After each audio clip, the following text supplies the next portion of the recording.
हाहाकार मचा हुआ है। अपना क्या है, झोली लेके आए थे, झोली उठा करके चले जाएंगे। पहले वो फेंकू थे। मोदी जी का जो है एक नाम जो है बहुत अच्छा हमको समझ में आता है, वो है बेचू। पागल आदमी कब क्या करे। दिलीप बोल गया है, उल्टा उनको अंडा बरस गया है। तो 2 दिन ज़्यादा दूर नहीं है, जो चप्पल भी बरस जाएगा। बीजेपी के जो अच्छे कार्यकर्ता हैं, जो देश के लिए काम करना चाहते हैं, वो सब ममता बनर्जी के पास आएंगे। नमस्कार, आदाब। मैं रज़ा अंसारी, द इंडियन खबर पर आपका स्वागत है। एक तरफ तो ममता बनर्जी दिल्ली के 5 दिन दौरे पर वापस आती है, सोनिया गांधी न जाने और भी जितने भी ओपोजिशन के लीडर उनके साथ बैठक। कल बाबुल सुप्रियो अपने पोस्ट से रिज़ाइन मारते हैं और पॉलिटिक्स छोड़ने का ऐलान करते हैं। 7 जुलाई को भारतीय जनता पार्टी और एनडीए कैबिनेट में बड़ा रद्दोबदल हुआ, जिसमें से बाबुल सुप्रियो को भी जो है मिनिस्ट्री से हटा दिया। केंद्रीय राज्य शहरी विकास मंत्रालय उनके पास था, उनको हटाया गया। उसके साथ साथ बहुत सारे और भी कैबिनेट थे, हर्षवर्धन थे, उसमें रविशंकर प्रसाद थे, प्रकाश जावड़ेकर, तो उन लोगों को हटाया गया। अब बाबुल सुप्रियो ने कह दिया है कि वो अब जो है बीजेपी को छोड़ रहे हैं, उन्होंने छोड़ने का ऐलान कर दिया। तो दूसरी तरफ ममता बनर्जी ने ये कहा कि अब जो है पूरे देश भर में खेला होगा। दूसरी तरफ जावेद अख्तर ने भी ममता बनर्जी के समर्थन में गाना लिखने का पूरा ऐलान कर दिया। अब एक सबसे अहम सवाल यह है कि बीजेपी कह रही है कि ममता बनर्जी या ममता बनर्जी के लोग पश्चिम बंगाल में दंगा फैला रहे। तो दूसरी तरफ आज रेड रोड में बीजेपी ने मिनी मैराथन निकाला था, जिसको कोलकाता पुलिस ने परमिशन नहीं दिया था, मगर उसके बावजूद निकाल रहे। तो अब दंगा कौन फैला रहा है, शायद वो जनता के पास उसका जवाब है। तो बीजेपी कह रही है कि कल बाबुल सुप्रियो ने रिज़ाइन मार दिया, अब वो कह रहे हैं पॉलिटिक्स नहीं करेंगे। पहले उन्होंने कहा कि वो किसी भी पार्टी में नहीं जाएंगे, अब उसने उस लाइन को डिलीट कर दिया कि वो किसी भी पार्टी में जा सकते हैं, ऐसा कुछ लग रहा है। तो क्या है कि दीदी का मैजिक है क्या, कि दीदी में आ रहे हैं क्या बाबुल सुप्रियो? देखिए, ऐसा है कि हमारे देश के जो दुर्भाग्य है, जो ऐसे आज प्रधानमंत्री ये इनको जो है बनाया गया, और ये हम लोगों के लिए, हम 150 करोड़ जनता के लिए दुर्भाग्य है। ऐसा है कि नरेंद्र मोदी जी जो है सबको झूठ का जो है एक चश्मा पहना करके यहाँ प्रधानमंत्री बन गए। सबसे पहला हम लोगों ने अपने दांतों से अंगुलियाँ काटा उस वक्त कि जब यही अमित शाह जो आज जो हमारे होम मिनिस्टर जो आज हमारे देश के बने हुए हैं, आज उनका ही जो है इलेक्शन से पहले सबको वादा किए थे कि जो है हर किसी को जो है मोदी जी वादा किए थे 15-15 लाख रुपए देंगे सबके अकाउंट में। आप लोग 15 लाख के ऊपर इतना सीरियस काहे हो गए? नहीं, झूठ है ना ये। झूठ देखिए, पहला झूठ को ही आप पकड़िए।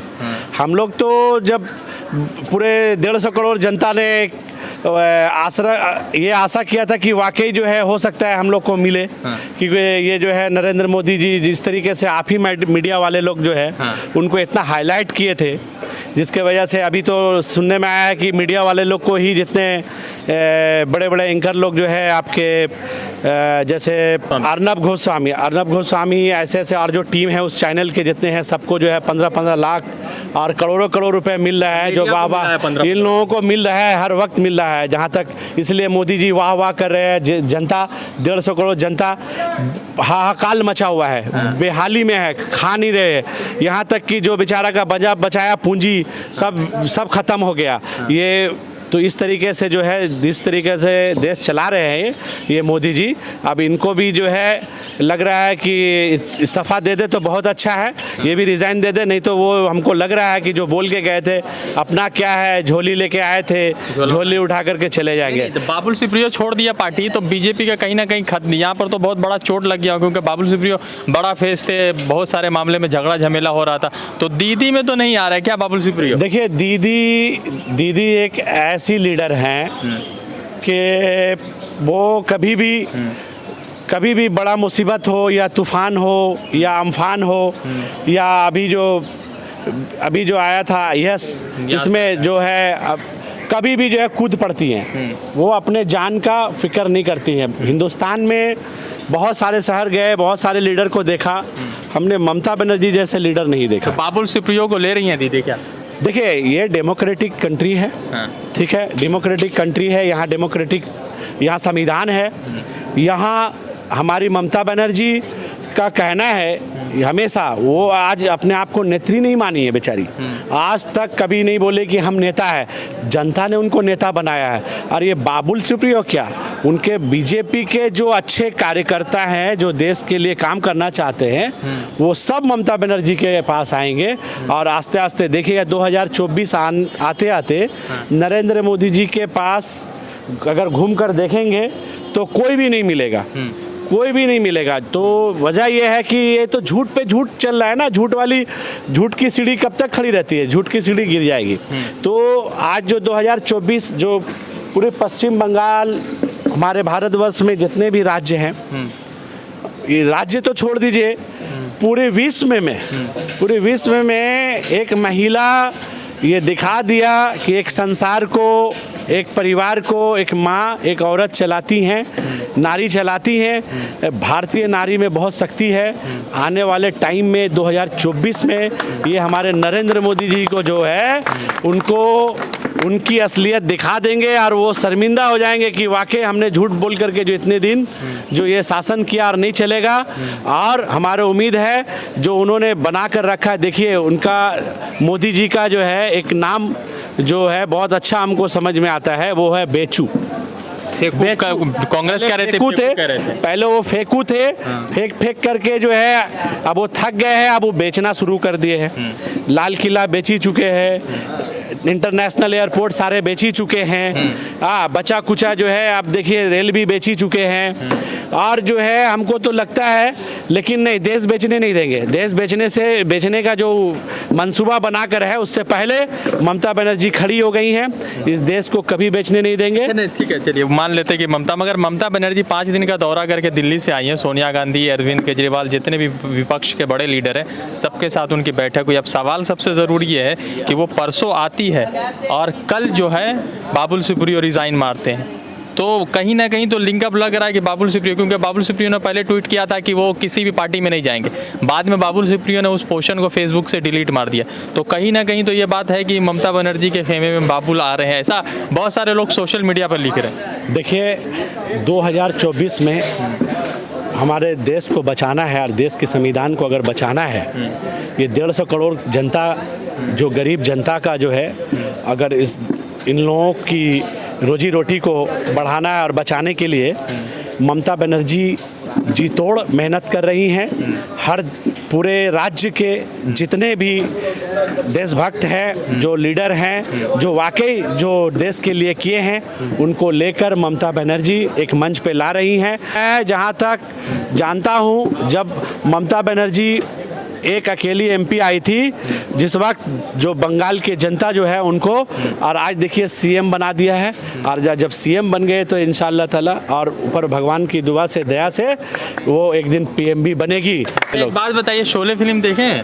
एकदम एक मैंने जब शोले फिल्म तो हम लोग के हिंदुस्तान का एक नगीना है। अच्छा, शोले फिल्म में गब्बर को पकड़ने के लिए ठाकुर जो है जय और वीरू को लाते हैं, बहुत ड्रामा चलता है, ऐसी बंगाल का पॉलिटिक्स का ड्रामा चल रहा है। दिलीप घोष ने आज जो है मिनी मैराथन सुबह में जो है रेड रोड में किया है, पुलिस ने परमिशन नहीं दिया था, उसके बावजूद ऑर्गेनाइज किया है। इस बात को लेकर कि जो भी मैराथन में हमारे, जो भी ओलंपिक में हमारे लोग गए हैं या जो देशवासी या जो देश के खिलाड़ी गए हैं, उनको समर्थन में तो पुलिस ने परमिशन नहीं दिया, उसके बावजूद ऑर्गेनाइज किए। और आपने देखा होगा कि जो भी ओलंपिक जीत के मेडल जीत के आए, चाहे मीरू भाई हो या कोई भी लोग हो, उसके साथ प्रधानमंत्री नरेंद्र मोदी का तस्वीर ज़्यादा बड़ा है और मेडल जीतने वाला का तस्वीर कहीं छोटा नज़र आ रहा है। तो ये क्या दर्शा रहा है कि बीजेपी के लोग बंगाल में क्या चाह रहे हैं कि पुलिस परमिशन नहीं दे रही है, फिर भी हम लड़ाई करते रहेंगे। देखिए दिलीप घोष एक ऐसा आदमी है कि देखिए वो बोलने का जो है, उनको जो है हम लोग उस काबिल, दिलीप घोष का नाम के ही काबिल नहीं थे, क्योंकि किसी तरह का लीडर ही नहीं हो। सबसे पहला वो किसी हाल से जो है बोल बाल करके ये करके जो है किसी तरीके से वो बस दिल्ली चले गए हैं, मलाई खा रहे हैं और पब्लिक को बेवकूफ़ बना रहे हैं, झूठा आसरा दे रहे हैं कि मोदी जी जो है 15 लाख से आपके अकाउंट में देंगे, आप लोग रुकिए। देखिए कुछ दिन ऐसा भी हम लोग बहुत सारा प्रोग्राम देखा है टीवी के माध्यम से कि जो है दिलीप घोष गए हैं, उल्टा उनको अंडा बरस गया है। तो जो दिन ज़्यादा दूर नहीं है, जो चप्पल भी बरस जाएगा और उनको जो है बंगाल से छोड़ के भागना पड़ेगा। और वो दिलीप घोष काबिल नहीं है, नाम लेने के काबिल नहीं। जैसे काहे परमिशन नहीं है फिर भी काहे? देखिए हम बोला ना कि वो पागल है, उनका देखिए बात करने का जो है, बात जब करते हैं तो क्या बोल रहे उसको खुद मालूम नहीं। अच्छा। तो पागल आदमी कब क्या करे, बोले पागल किया न खाए, पागल की ना खाए, पागल की ना बोले, वही बंगला में कहावत। वो फिर भी पागल वागल। अरे सांसद तो एक एक्सीडेंटली देखिए हो गया, एक हवा था, झूठा बोल करके सब आदमी को बोला कि भैया हमको बना दो, हमरा मोदी जी आएंगे तो हम 15-15 लाख दिला देंगे, लेकिन कुछ मिलने वाला नहीं है, ना दे पा रहे। और ये झूठा वादा ज़्यादा दिन नहीं चलेगा, झूठ का चश्मा ज़्यादा दिन नहीं चलेगा, ये टूट जाएगा। अच्छा, एक सवाल और पूछ लेते हैं कि अभी पूरे बंगाल में या पूरे देश में ममता बनर्जी जब वहाँ से वापस आई तो कही कि हर 2 महीना पर हम दिल्ली का विजिट करेंगे, ठीक है। और उन्होंने ये भी कहा कि ये जो डेमोक्रेसी या लोकतंत्र को बचाने की लड़ाई है वो जारी रहेगी या उसको हम कायम करें। तो पता ये सवाल ये उठा रहे बीजेपी वाले कि देश तो लोकतंत्र है, फिर भी ममता बनर्जी किस लोकतंत्र की लड़ाई की बात कर रही है? देश लोकतंत्र कहाँ है भाई? यहाँ पर देखिए ना, आज जो है ये जितने भी जो है जो हालात था, जिस तरीके से आज भाई भाई में लड़ा दे रहे हैं, भेदभाव करा दे रहे हैं, ये तो राजनीति हम लोग नहीं देखा। हम मेरी उम्र 43 साल है, 43 ईयर्स, मैं जब से होश संभाला तो ऐसे इस तरीके का देश का हालत नहीं देखा। देश में हमने देखा कि एक साथ पूजा मनाया जा रहा है, वहाँ मुस्लिम भी है, हिंदू भाई भी है, ईद मनाया जा रहा है, वहाँ हिंदू है, मुस्लिम भाई भी है। यहाँ तो देखिए ना, आप जहाँ भी इतिहास खोल कर देख लीजिए, ये लोग जो है जातिवादी का ही पॉलिटिक्स कर रहे हैं अभी तक। जातिवादी है ये लोग, झूठा वादा अब फेल हो गया, जब नहीं मान रहा पब्लिक तो अब जातवाद में लड़ा दे रहा है। क्या हिंदू मुस्लिम, तो छोटा जाति बड़ा जाति, तो राजपूत तो ब्राह्मण, ये सब तो हम लोग को कभी समझ में ही नहीं आता। हम लोग तो आँख खोले तो एक ही चीज़ जानते हैं, हम लोग देशवासी हैं। हाँ, वो लोग पूजा करते हैं, दावत देते हैं, हम लोग जाते हैं, हम लोग ईद मनाते हैं, हम लोग दावत देते हैं, वो लोग आते हैं। लेकिन बहुत से लोगों में भेदभाव कर दिया है लोगों ने। ये तो लड़ाई किस बात की लड़ाई तो खत्म हो रही है, ये इसी बात की लड़ाई है ममता बनर्जी की। आज आप कहीं भी जाए ममता बनर्जी को देखेंगे, गुरुद्वारा में भी है, चर्च में भी हैं, और मस्जिद में भी जाती हैं, मस्जिद के दरवाजे पे भी जाती हैं, और मंदिर में भी पूजा करती हैं। हाँ, तो यही तो है हिंदुस्तान की संविधान और ये डेमोक्रेटिक। ये तो इस चीज़ को जो ख़त्म करने जा रहे हैं मोदी जी, इसको बचाने के लिए हमारे ममता बनर्जी जी जोर ताकत लगाई हुए हैं। और उम्मीद है ये जो है फिर से संविधान और ये जो डेमोक्रेटिक अपने हिंदुस्तान में फिर उनकी झंडा लहरेगी। अच्छा, बाबुल सुप्रियो के जाने से तो इतना तो ज़रूर है कि बीजेपी यहाँ पर जैसे पहले कमज़ोर थी अब वो और कमज़ोर हो गई है। देखिए, हमने कहा ना आपको कि एक नाम उभर के आया है, उसका नाम है ममता बनर्जी। ममता बनर्जी एक ऐसी नेता है गरीबों के लिए लड़ने वाली। आने वाले टाइम ज़्यादा इंतज़ार, मैंने 2024 क्या आप 2022 में जो है ना आपका एमपी में या अपने यूपी में जो इलेक्शन है 22 में 2022 में वहाँ पे है। तो आप देख लीजिएगा कि 2022 में मोदी हाफ हो जाएंगे और 2024 में साफ हो जाएंगे। यहाँ पर शोले का पूरा पॉलिटिकल ड्रामा चल रहा है। अब सवाल सबसे ज़रूरी ये हो गया है कि एक तरफ बाबुल सुप्रियो ने रिज़ाइन मारा, दूसरी तरफ ममता बनर्जी का प्रोग्राम, तीसरी तरफ जो है रेड रोड में बिना परमिशन के प्रोग्राम बीजेपी का। तो अब किस तरफ ऊँट किस करवट बैठेगा वो मतलब अटकलें लग रही है। मगर सवाल सबसे ज़रूरी है कि बाबुल सुप्रियो ने जिस तरह से पोस्ट को रिमूव किया है या पोस्ट को थोड़ा सा कस्टमाइज़ किया, उससे तो ये लग रहा है कि किसी न किसी दूसरे पार्टी में बाबुल सुप्रियो का आगमन होना तय लग रहा है। रज़ा अंसारी की रिपोर्ट, द इंडियन खबर के लिए कोलकाता से। जुड़ते दूसरे अपडेट के साथ, धन्यवाद।